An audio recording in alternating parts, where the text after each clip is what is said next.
దేశంలో సార్వత్రిక ఎన్నికలు ముగింపు దశకు చేరుకున్నాయి. జూన్ 1న జరగనున్న తుది విడతతో ఎన్నికల ప్రక్రియ ముగియనుంది. అదే రోజు రాత్రికి ఎగ్జిట్ పోల్ ఫలితాలు వెల్లడి కానున్నాయి. దీంతో చాలా వరకు స్పష్టత వస్తుందని చెప్పొచ్చు. అయితే జూన్ 4న అసలు ఫలితాలు వచ్చే వరకు పార్టీలకు, అభ్యర్థులకు టెన్షన్ తప్పదనే చెప్పాలి. ఎన్నికల ప్రక్రియ తుది దశకు చేరుకున్న వేళ గత ఎన్నికలతో పోలిస్తే 2024 లోక్సభ ఎన్నికల్లో కేంద్రంలోని బీజేపీ సర్కార్కు ఎన్ని సీట్లు వచ్చే అవకాశం ఉంది, తిరిగి కేంద్రంలో మోడీ అధికారంలోకి వస్తారా అన్న అంశాలపై చాట్‌జీపీటీని ప్రశ్నిస్తే ఆసక్తికర విషయాలు వెల్లడించింది.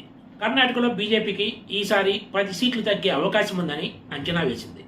అక్కడ ఉన్న 28 లోక్సభ సీట్లలో బీజేపీ గత ఎన్నికల్లో ఏకంగా 25 సీట్లు గెలుచుకుంది. ప్రస్తుతం అక్కడ కాంగ్రెస్ అధికారంలో ఉండటమో ఇతర సంస్థాగత అంశాల కారణంగా బీజేపీకి ఈసారి సీట్లు తగ్గే అవకాశం ఉందని చాట్‌జీపీటీ వెల్లడించింది.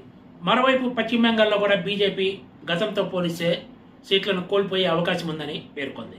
పశ్చిమ బెంగాల్లో మొత్తం 42 సీట్లు ఉంటే గత ఎన్నికల్లో బీజేపీ 18 సీట్లు దక్కించుకుంది. ఈసారి ఏకంగా 12 సీట్లు కోల్పోయే అవకాశం ఉందని చాట్‌జీపీటీ అంచనా వేయడం కీలకంగా మారిందని చెప్పాలి.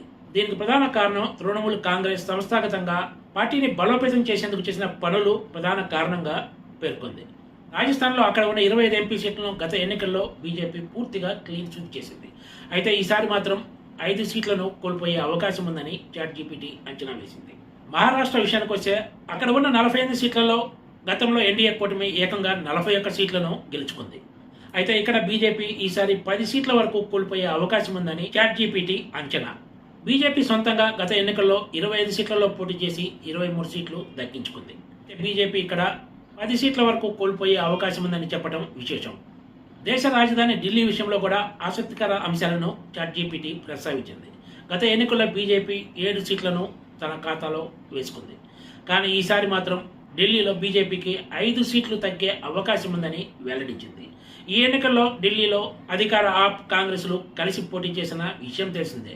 ఆప్ అధినేత ఢిల్లీ సీఎం అరవింద్ కేజ్రీవాల్ అరెస్టు కూడా బీజేపీపై ప్రతికూల ప్రభావం చూపించే అంచనాలు ఉన్న తరుణంలో చాట్‌జీపీటీ ఏకంగా ఢిల్లీలో ఆ పార్టీ 5 సీట్లు కోల్పోయే అవకాశం ఉందని చెప్పడం ప్రాధాన్యత సంతరించుకుంది.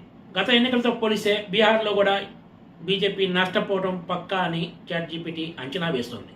మరో కీలక విశేషం ఏమిటంటే 2019 ఎన్నికలతో పోలిస్తే ఈసారి బీజేపీకి సీట్లు తగ్గే అవకాశం ఉన్నా మళ్ళీ కేంద్రంలో మోడీ సర్కారే అధికారంలోకి వస్తుందని చాట్‌జీపీటీ చెప్తోంది.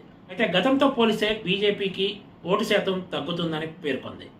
ఈ ఎన్నికల్లో నిరుద్యోగం, ద్రవ్యోల్బణం వంటివి కీలక అంశాలుగా ఉన్నా వాటిని ఉపయోగించుకోవడంలో ప్రతిపక్షాలు విఫలమయ్యాయనే అభిప్రాయాన్ని వ్యక్తం చేసింది. కొన్ని సవాళ్లు ఉన్నా కూడా 2024 ఎన్నికల్లో మోడీనే తిరిగి అధికార పీఠం దక్కించుకుంటారని అభిప్రాయపడింది.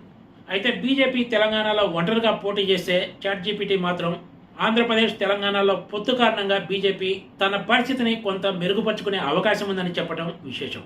చాట్‌జీపీటీ తనకు అందుబాటులో ఉన్న సమాచారం ఆధారంగా ఈ వివరాలు వెల్లడించింది. అంతే తప్ప పక్కాగా ఇవి నిజమవుతాయని చెప్పలేము. అలాగని పూర్తిగా తప్పని చెప్పడానికి కూడా లేదు.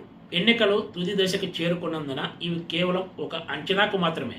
గత ఎన్నికల్లో బీజేపీ సొంతంగా 303 సీట్లను దక్కించుకుంది. అయితే ఈసారి ఆ ఛాన్స్ లేదన్నది ఎక్కువ మంది చెప్తున్న మాట. Please subscribe TGTV.